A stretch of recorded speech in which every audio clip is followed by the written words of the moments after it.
오늘 아침 우리에게 주시는 하나님 말씀은 여호수아 7장 1절로 15절까지의 말씀입니다. 여호수아 7장 1절로 15절까지의 말씀을 봉독하겠습니다. 이스라엘 자손들이 온전히 바친 물건으로 말미암아 범죄하였으니 이는 유다지파 세라의 증손 삽디의 손자 갈미의 아들 아간이 온전히 바친 물건을 가졌음이라. 여호와께서 이스라엘 자손들에게 진노하시니라.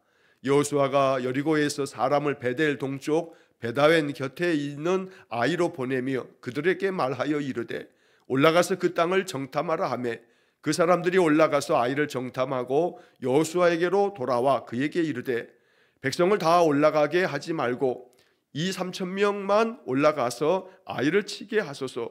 그들은 소수이니 모든 백성을 그리로 보내어 수고롭게 하지 마소서 하므로 백성 중 3,000명쯤 그리로 올라갔다가 아이 사람 앞에서 도망하니 아이 사람이 그들을 36명쯤 쳐 죽이고 성문 앞에서부터 스바림까지 쫓아가 내려가는 비탈에서 쳤으므로 백성의 마음이 녹아 물같이 된지라.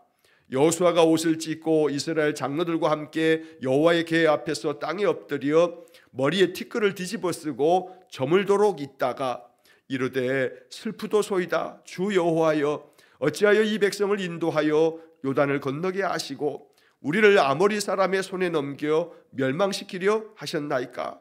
우리가 요단 저쪽을 만족하게 여겨 거주하였다면 좋을 뻔하였나이다. 주여 이스라엘이 그의 원수들 앞에서 돌아섰으니 내가 무슨 말을 하오리이까. 가나안 사람과 이 땅의 모든 사람들이 듣고 우리를 둘러싸고 우리 이름을 세상에서 끊으리니 주의 크신 이름을 위하여 어떻게 하시려 하나이까 하니 여호와께서 여호수아에게 이르시되 일어나라. 어찌하여 이렇게 엎드렸느냐. 이스라엘이 범죄하여 내가 그들에게 명령한 나의 언약을 어겼으며 또한 그들이 온전히 바친 물건을 가져가고 도둑질하며 속이고 그것을 그들의 물건들 가운데 두었느니라.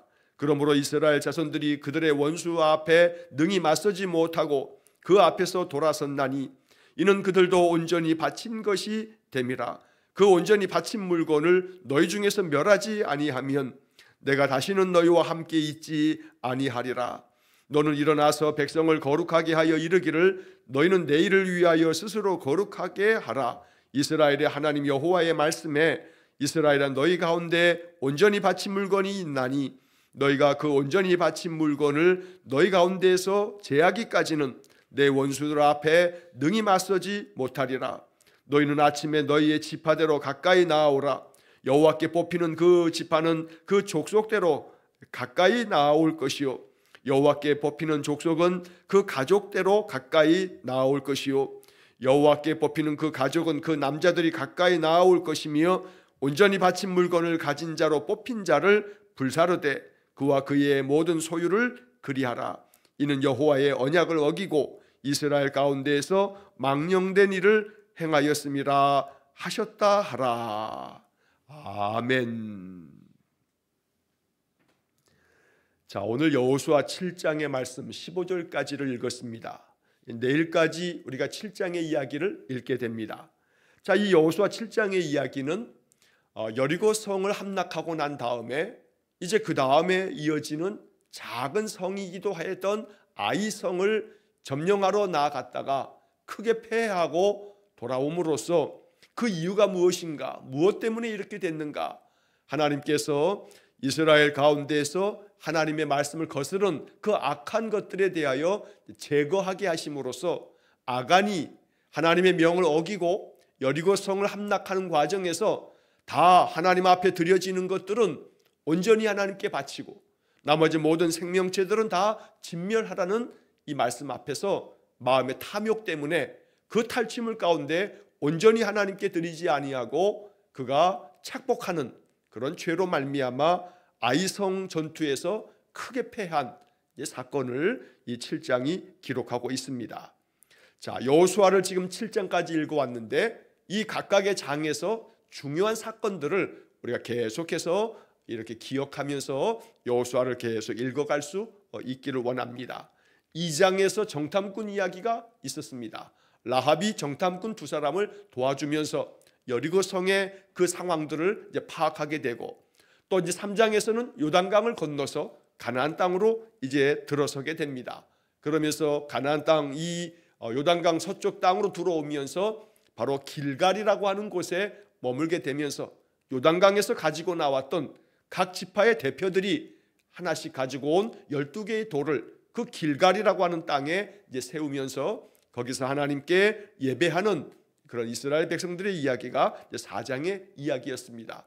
5장의 이야기에서 바로 이 길갈에서 할례를 행하게 되고 유월절을 지키게 되고, 또 그 길갈 땅에서 이제 여리고로 가는 그 중에 여호수아가 여호와의 군대 대장을 만나면서 너가 선 땅은 거룩하니 발에서 신을 벗어라 하면서 이제 6장으로 넘어오면서 여리고 성 이 함락을 어떻게 하면 좋을지 하나님께서 여호수아에게 그 방법을 알려주면서 이제 우리가 어제 보았던 6장의 이야기 속에서 하루에 한 번씩 여리고성을 빙 돌고 6일 동안 그렇게 하고, 7째 날에는 7바퀴를 돌고, 7바퀴를 다 돌고 난 다음에 나팔 소리와 함께 큰 함성 가운데 여리고성이 무너지면서 이 여리고성의 모든 것들을 이제 이스라엘 백성들이 차지하게 됩니다.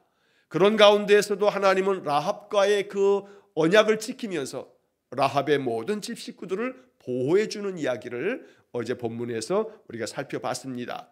자, 이렇게 여호수아서를 우리가 24장까지 쭉 읽어가면서 각각의 장에서 이야기하고 있는 중요한 이야기들을 계속해서 이렇게 살펴가면서 그 속에서 하나님이 어떻게 행하셨는가, 성경의 이야기를 읽을 때마다 항상 우리가 기억할 것은 하나님은 어떤 분이신가, 하나님은 지금 이 역사적인 이 현장에서 이스라엘 백성들을 위해서 어떤 일을 행하셨는가, 하나님이 사람들을 어떻게 사용하고 계시는가, 사람들은 하나님 앞에서 어떻게 쓰임받고 있는가, 하나님은 이러한 많은 일들 가운데서 이스라엘 백성들에게 어떤 메시지를 주고 계시는가, 이것은 오늘 나에게 또 어떤 의미로 해석되어야 하는가, 이런 마음으로 계속해서 성경을 우리가 묵상해 가면 그 말씀 속에서 하나님의 뜻을 발견하게 되고 하나님의 마음을 헤아리게 되고 우리가 행할 바가 무엇인지, 우리가 무엇을 기도해야 하는지 우리가 말씀에서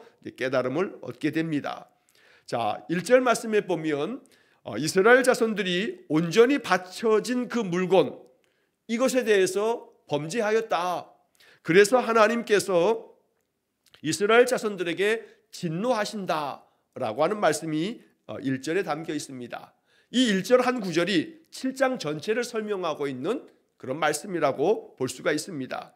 자, 그 가운데 이 범죄의 이 범인이 누군가라고 하는 것도 1절에서 이제 언급되는데, 유다 지파 세라의 증손 삽디의 손자 갈미의 아들 아간이 온전히 바친 물건을 가졌습니다. 하나님께서 분명히 여리고성을 무너뜨릴 때 어떤 것도 탈취하지 말고 하나님께 바쳐질 것은 온전히 하나님께 바치고 나머지는 진멸하라고 했건만, 아간이 그 물건 가운데서 자기의 마음의 탐욕 때문에 이것을 착복하는 죄를 범하게 됐던 겁니다. 자, 그런데 이 아간에 대한 설명을 하면서 그 집안에 아버지가 누군지 할아버지가 누군지 이렇게 그 가족들의 그 명단을 쭉 이름을 언급하는 모습을 보게 됩니다. 유다 지파 사람이고 세라의 증손이고 삽디의 손자고 갈미의 아들이다. 자, 아간의 범죄인데도 불구하고 그의 아버지 갈미, 할아버지 삽디, 증조 할아버지 세라, 이런 언급들이 나오는 이유는 한 사람의 삶의 이야기는 그 조상부터 이어져 내려오는 가문 속에서 이 사람이 형성되어졌기 때문에 이 아간의 불명예스러운 죄악된 이 이야기를 전하면서 그의 아버지 갈미, 할아버지 삽디, 증조 할아버지 세라의 이름까지 불명예스럽게 언급이 되어집니다. 그래서 이 이야기가 전하고자 하는 바는 결국 한 사람은 그 한 사람 개인으로만 존재하는 것이 아니라 그의 가족 공동체 안에서, 그가 속하여 있는 지파 공동체 안에서 그는 성장하게 되고 그가 그 속에서 자기 한 사람의 개인이 그 가운데에서 공동체로 말미암아 형성되어지는 것이다 라고 하는 그런 메시지가 이 속에 담겨져 있습니다. 그래서 성경을 읽다 보게 되면 어떤 한 사람을 얘기할 때 누구의 증손, 누구의 또 손자, 그리고 누구의 뭐 아들, 이렇게 그 부모 세대들의 조상들의 그 명단이 이어지면서 어느 한 사람을 말하는 그런 장면을 우리가 자주 발견하게 됩니다. 바로 이렇게 한 개인은 한 사람으로서 독립적인 사람이긴 하지만 이 사람이 공동체 안에서 형성되어진 사람이라 라고 하는 그런 이야기를 하고 있다는 것입니다. 자, 그래서 언제나 공동체 안에 가장 중요한 것은 가족 공동체가 이렇게 믿음 안에서 한 사람을 바르게 잘 양육해 가야 된다라고 하는 그런 아주 엄중한 책임의식도 이런 말씀들 속에 담고 있다는 겁니다. 자, 이렇게 아간이 범죄함으로 말미암아 하나님께서 진노하셨습니다. 그래서 그 진노하심의 내용이 뭐냐면 이제 2절서부터 5절까지에 나오는 결국 이 아이성에서의 전투에서 크게 패하고 돌아서는 도망쳐야 되는 그런 사건이 벌어지게 된 것입니다. 자, 2절 말씀에 보면 여호수아가 여리고에서 사람을 베델 동쪽 베다완 곁에 있는 아이로 보내며 그들에게 말하여 이르되 올라가서 그 땅을 정탐하라. 자, 여리고 성을 함락하기 전에도 이미 정탐꾼을 보내서 그 상황이 어떠한가라고 하는 것들을 파악을 했습니다. 자, 그래서 이제 이 여리고성, 이 견고한 여리고성을 함락시키고 난 다음에 이 여호수아는 또다시 정탐꾼을 아이라고 하는 그 성에 이제 보내게 됩니다. 자, 여기까지는 문제가 없어 보입니다. 그래서 이 정탐꾼들이 가서 아이성을 다 정탐하고 돌아와 여호수아에게 보고를 합니다. 백성들을 다 올라가게 할 것이 아닙니다. 그냥 2-3천 명만 올라가게 해도 아이를 충분히 칠 수 있을 것 같습니다. 이렇게 보고를 하면서 그들은 소수이니 모든 백성을 그리로 보내어 수고롭게 하지 마소서. 정탐꾼들이 이렇게 여호수아에게 보고한 것입니다. 다 보낼 것도 없습니다. 뭐 2,000명이나 3,000명 정도면 충분할 것 같습니다. 여리고에 비교하면 아이성은 뭐 조그만 성이니까 충분히 우리가 많이 보내지 않아도 우리가 다 차지할 것 같습니다. 그러니 온 백성들이 나가서 수고할 필요가 없겠습니다. 이렇게 보고합니다. 자, 이 보고로 인해서 이제 여호수아가 백성들 가운데서 한 3,000명 정도를 이제 아이성을 올라가서 치도록 그렇게 명령하여 이제 올라갔는데, 문제는 이 아이성이 작은 성이었지만 그래서 한 3,000명 올려 보내면 충분하다고 여겼지만 아이성에서의 이 전투에서 이스라엘 군대가 크게 패하고 도망을 치게 됩니다.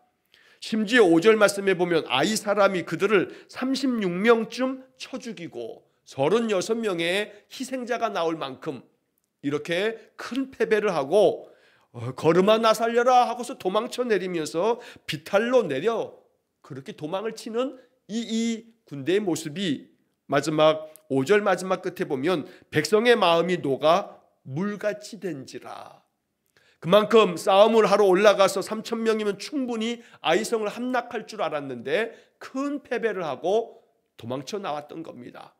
백성들의 마음이 어떻게 이렇게 되는가 하는 마음에 낙담이 되고 여기 표현처럼 그 마음이 물같이 다 녹아버렸다고 성경은 증언합니다.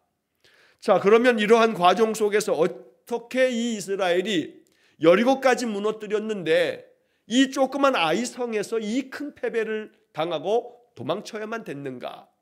그냥 우리가 이 5절까지를 읽으면 왜 이런 일이 벌어졌는가 싶지만 가만히 생각해 보면 여리고성이 무너진 것은 결코 이스라엘의 군대의 힘 때문에 무너진 것이 아닙니다. 이스라엘 군대가 대단히 군사력이 아주 대단하기 때문에 그 군사력의 힘으로 이 여리고성을 무너뜨린 것이 아니었습니다.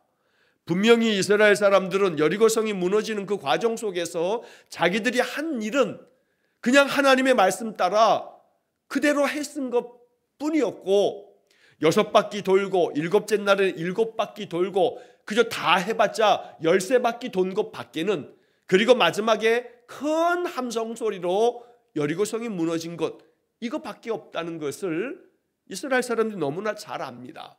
그러면 겸손한 마음으로 여리고성이 무너진 것은 하나님의 은혜였음을 알고, 하나님, 이 여리고성은 하나님께서 무너뜨리신 겁니다 라고 이렇게 깨닫고, 아이성에 정탐꾼을 보내는 것조차 뭐 잘못됐다 말할 수는 없지만 정탐꾼이 살피고 돌아왔다 할지라도 우리가 충분히 3천여 명만 보내도 저 아이성은 차지할 수 있을 것 같습니다 라고 보고했을 때, 이 이스라엘 군대의 마음속에는, 이 이스라엘 백성들의 마음속에는, 그래 우리가 충분히 2-3천 명만 올라가도 된다 하니 3천 명 그래 보내자, 충분히 이기겠지 하는 마음에 자기들이 이길 것 같은 마음이 앞섰던 겁니다.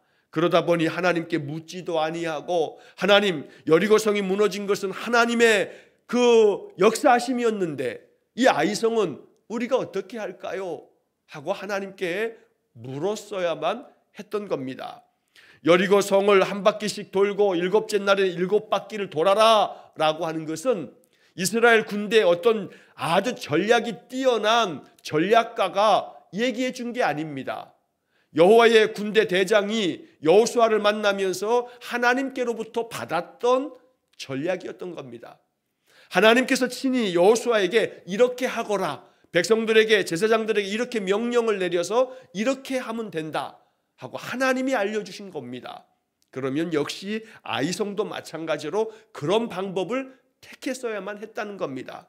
하나님, 여리고성은 이렇게 6일 동안에 6바퀴 돌고 7일째 7바퀴 돌고, 그리고 난 다음에 나팔을 불면 크게 함성을 지르라고 모든 방법을 우리에게 알려주셨는데, 아이성은 어떻게 할까요? 아이성은 우리가 어떻게 하면 될까요? 라고 하나님께 물었어야만 한다는 겁니다. 그러나 하나님께 묻지 않습니다. 여리고성을 우리가 무너뜨렸으니 아이성쯤이야 3천 명 가면 뭐 쉽게 함락할 수 있을 거야 라고 하는 생각만 앞섰을 뿐, 여리고성을 무너뜨린 방법이 자기들에게서 나온 것이 아니라 하나님께서 주신 방법과 하나님 지혜로 하나님의 역사하심 속에 이겼다는 사실을 망각해버린 겁니다. 어찌 보면 더 심하게 얘기하면 여리고성에서의 승리가 그 승리의 도취가 돼서 마음에 자신들이 다 한 것처럼의 착각에 빠졌기 때문에 하나님께 방법을 묻지 아니하고 무작정 2,000명, 3,000명이면 되겠거니 하고 올라갔다가 큰 패배를 당했다는 겁니다. 언제나 우리의 인생의 삶, 하나님께 묻고, 하나님 어찌할까요? 하나님, 내가 이 일들은 어떻게 하면 좋을까요? 먼저 기도하면서, 언제나 하나님의 지혜를 구하고 하나님께 물으면서 기도하고, 하나님께서 그 일 가운데 개입해 주시고 간섭해 주시도록 이렇게 기도하는 것이야말로 하나님의 은혜를 얻는 길입니다. 이렇게 기도하면서 그 일들을 감당해 가다 보면 하나님께서 생각지 않은 지혜도 주시고, 여러 상황들도 하나님께서 그 상황들을 전개시켜 주시고, 그러면서 우리의 일들이 하나님의 평강을 경험하게 될 것입니다.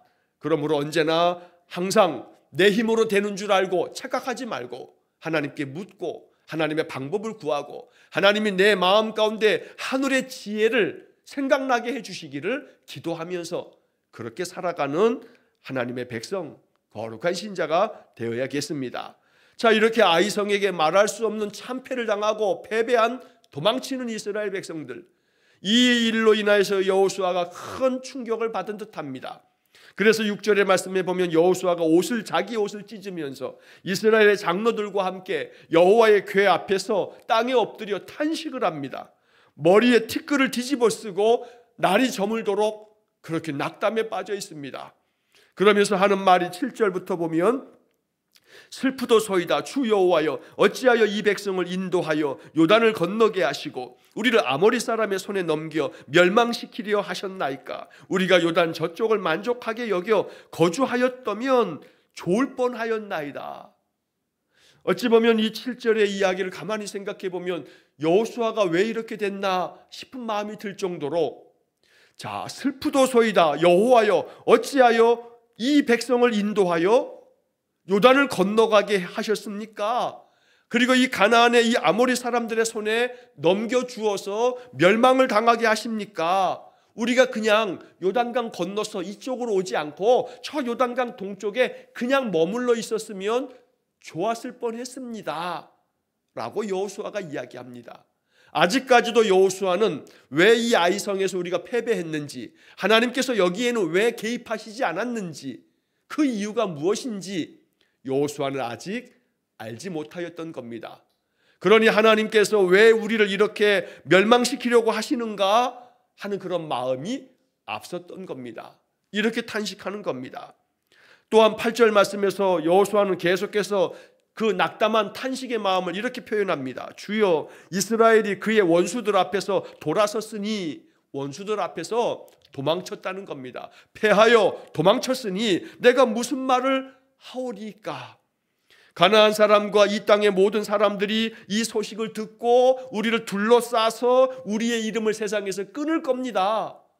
그러면 가나안 사람들이 이 조그만 아이성에서도 이스라엘이 패하였다 하는 소문을 듣게 되면 뭐 이스라엘 아무것도 아니네 하면서 그들이 다 몰려와서 우리를 진멸할 겁니다. 그러면 주의 크신 이름을 위하여 어떻게 하시려 하나이까? 이 지경이 됐으니 하나님 도대체 어떻게 하실 겁니까? 주님의 그 영광스러운 크신 이름을 위해서라도 어떻게 하셔야 하지 않습니까? 하면서 하나님 앞에 이 여호수아가 자신의 옷을 찢고 머리에 티끌을 뒤집어 쓰면서 탄식하면서 이렇게 호소하고 있는 것입니다. 하지만 우리가 이 9절 맨 마지막에서 여호수아가 이야기했던 이 마지막 한마디를 마음에 유념하고 마음 가운데 기억해야겠습니다. 주의 크심을 이름을 위하여 어떻게 하시려 하나이까? 여기서 이제 여호수아의 이 표현 속에서 발견해야 하는 것은 바로 이스라엘의 군대의 힘으로 어떻게 하는 게 아니고 여호와께서 어떻게 하셔야만 이게 어떻게 된다는 겁니다. 그러니까 내가 가지고 있는 힘으로, 내 능력으로 내가 이것을 어떻게든 해보겠다 하는 마음이 아니라 주님이 어떻게 하셔야만 되는 겁니다. 내 인생의 삶은 주님이 개입해 주셔서 주님이 어떻게든 주님의 그 크신 이름이 영광을 받으시도록 하나님께서 어떻게 하셔야만 이 문제가 해결됩니다 라고 하는 그런 마음의 기도가 되어야 된다는 겁니다. 하나님께서 어떻게 하시지 않으시면 어떤 것도 이루어질 수 없음을 고백하는 것, 이것이 하나님 앞에서의 겸손한 믿음이 되는 것입니다. 그래서 이 9절 말씀에 이 여호수아의 탄식의 말 속에서 우리는 이 탄식의 말이 우리의 믿음의 기도가 될 수 있어야겠습니다. 하나님, 어떻게 행해 주십시오.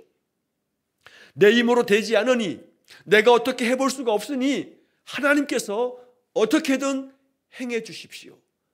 이를 통해서 내가 주님의 그 크신 이름을 영광스럽게 여기며 하나님께 모든 영광을 올리고 하나님께서 내 삶 속에서 어떻게 행하셔야만 내 삶이 보존되고 내 삶이 하나님의 은혜를 얻게 된다는 것을 고백합니다. 내가 이것을 믿습니다. 이런 믿음으로 우리가 살아가야겠습니다. 자, 이제 여호와께서 여호수아에게 이야기합니다. 일어나라, 어찌하여 이렇게 엎드렸느냐. 여호수아에 대한 책망의 말씀과도 같고 여호수아를 다시금 일으켜 세우는 격려의 말씀과도 같습니다. 어떻게 네가 이렇게 계속 엎드려만 있겠냐? 이제는 일어나라. 왜 이렇게 엎드렸느냐? 네가 일어나서 이 문제를 수습하고 이 문제를 해결해야 되지 않겠냐? 하나님께서 여호수아에게 이렇게 명하십니다. 오늘 이 말씀을 우리가 들어야겠습니다. 하나님께서 오늘 우리에게 말씀하시는 겁니다. 일어나라. 어찌하여 이렇게 엎드렸느냐? 어째서 낙담하고 있느냐? 어째서 마음 졸이고 염려하고 있느냐? 어찌하여 불안해하고 있느냐? 무엇 때문에 마음 괴로움을 뒤집어 쓰고 있느냐? 하나님께서 개입해 주시고 역사해 주시면 해결될 텐데 어찌하여 이렇게 엎드렸느냐? 어찌 보면 이 말씀은 우리가 인생을 살아가면서 끊임없이 계속해서 들어야 할 하나님의 음성입니다. 11절부터의 말씀에서 이제 하나님께서 이유를 말씀하십니다. 아이성의 패배는 너희 군대의 힘이 모자라서 패배한 것이 아니라 하나님의 진노하심인 것을 알려주는 겁니다.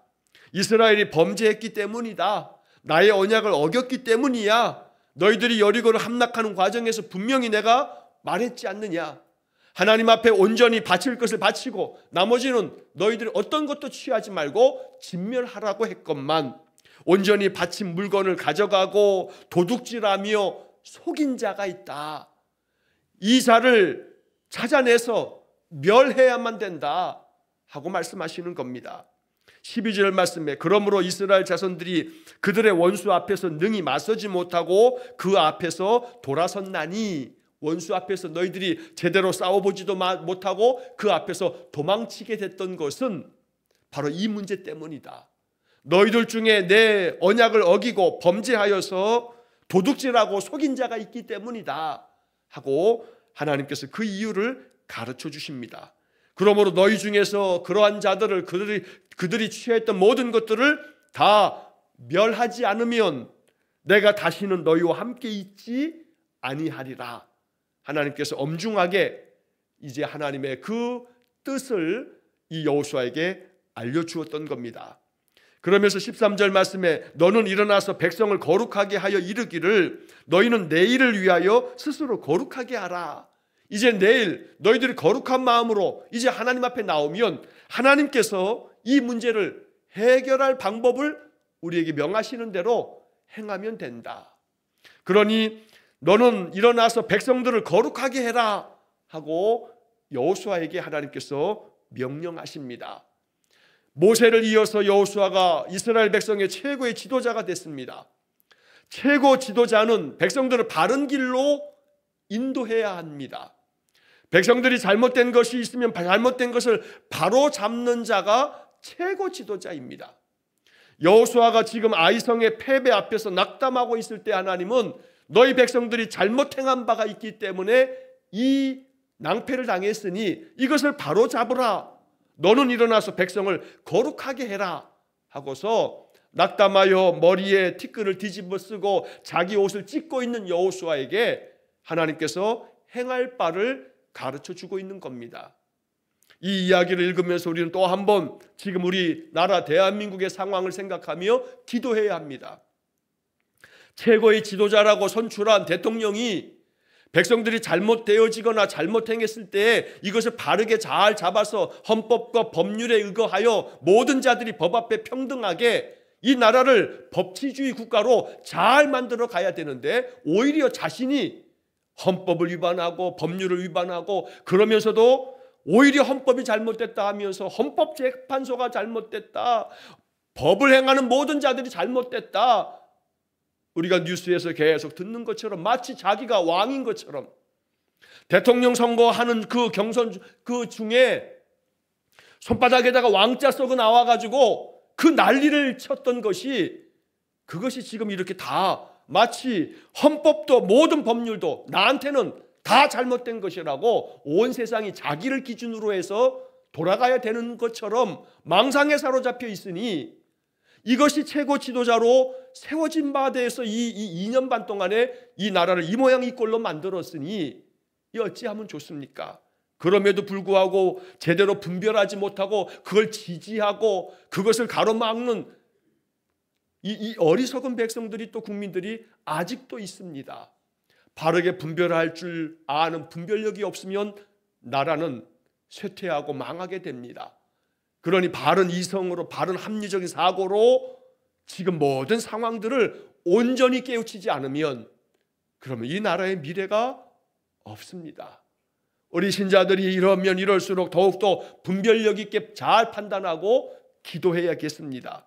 하나님께서 최고 지도자인 여호수아에게 무엇이 잘못되었는지, 잘못된 것을 어떻게 바로잡아야 하는지, 심지어 자기 자신이 잘못되었으면 자기 자신의 잘못된 것조차도 바로 잡을 줄 아는 그런 지혜와 용기가 있어야 된다는 것입니다.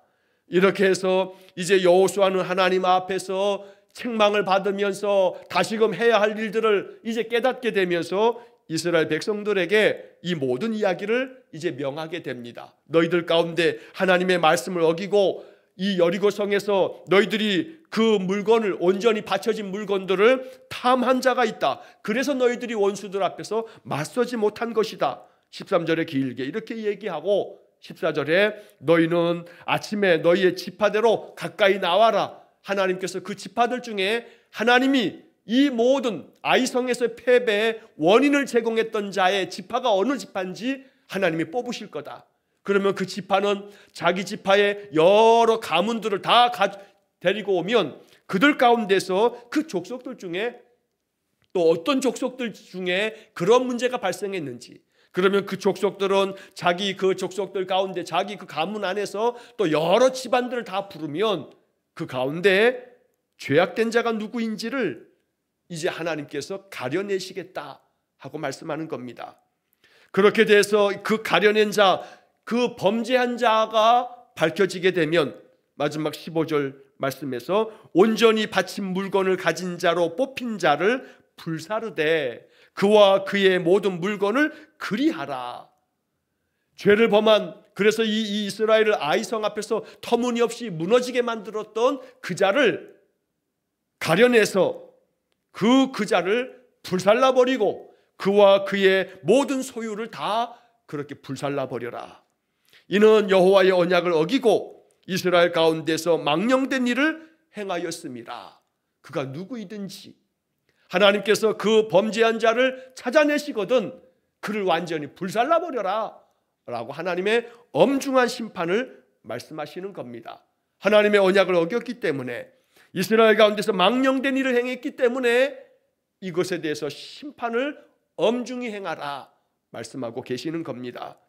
그래서 이제 내일 본문의 말씀에서 이 아간이 그 자기 지파가 뽑히게 되고 그 지파 안에서 계속해서 좁히다가 결국 아간의 그 범죄가 드러나게 됩니다. 그리고 이 아간은 아골골짜기에서 이 하나님의 엄중한 심판을 받으면서 멸절당하고 마는 것입니다. 오늘 우리는 이 여호수아 7장의 말씀을 내일까지 이어서 읽게 될 것인데, 이 아간의 범죄로 말미암는 이스라엘 군대의 아이성에서 이 패배 사건, 이것이 주는 큰 그 의미가 무엇인지를 생각하면서 언제나 무슨 일이든 우리의 힘으로가 아닌 하나님의 개입하심과 하나님의 지혜로, 하나님께서 주시는 힘으로 감당해 가도록 언제나 하나님께 묻고 하나님의 주시는 마음으로 행할 줄 알며, 늘 우리의 모든 일들은 하나님이 행하실 때, 하나님이 도우실 때에 우리의 삶이 순탄하고 형통의 길을 걷게 된 것이기 때문에 늘 하나님 의지하며 말씀에서 위반됨 없이 거스르지 말고 그 말씀 준행하며 살아가는 믿음의 삶이 되기를 간절히 축원합니다. 그리고 이 말씀을 읽으면서 최고 지도자인 여호수아가 이런 상황에서 자기 옷을 찢고 머리에 티끌을 뒤집어 쓰고 탄식하면서 이 요단강을 건너오지 말았으면 좋았을 뻔했는데, 이러한 탄식이 아니라 하나님 말씀 앞에서 다시금 엄중하게 자기가 지도자로서의 그 역할을 잘 감당함으로 백성들을 바르게 다스려 가야 됨을 우리가 이 말씀을 통해서 보면서도 이 나라의 지도자들을 하나님 다스려 주시고 바르게 세워달라고 기도하는 마음까지 우리의 마음 가운데 가득한 하루가 되기를 주의 이름으로 축원합니다. 기도하겠습니다. 자비로우신 아버지 하나님, 아이성에서의 큰 패배를 통해서 이스라엘이 이렇게 하나님의 뜻을 알게 되고 하나님의 마음으로 그 모든 일들을 다스려가는 이야기를 여호수아 7장을 통해서 봅니다. 이 말씀이 오늘 우리에게 주는 영적 의미를 깨닫게 하시고 나의 삶에서 행해지는 모든 일들이 내 힘으로나 내 능력으로가 아닌 하나님께서 은혜 베푸실 때에 하나님이 행하심을 통해서 이루어가는 줄 알고 언제나 하나님께 묻고 하나님의 도우심을 통해서 모든 인생의 삶을 살아가는 우리 모든 성도들 되게 해 주옵소서. 오늘도 한날의 모든 삶을 주님께 의탁하오며 예수님 이름으로 기도하옵나이다. 아멘. 우리 구주 예수 그리스도의 은혜와 하나님 아버지의 극진하신 사랑과 성령의 교통하심이 날마다 내 삶을 온전히 주님께 의탁하는 머리 숙인 귀한 성도들 위에와 저들 가정과 온 가족들 위해 영원토록 함께 하시길 축원하옵나이다. 아멘.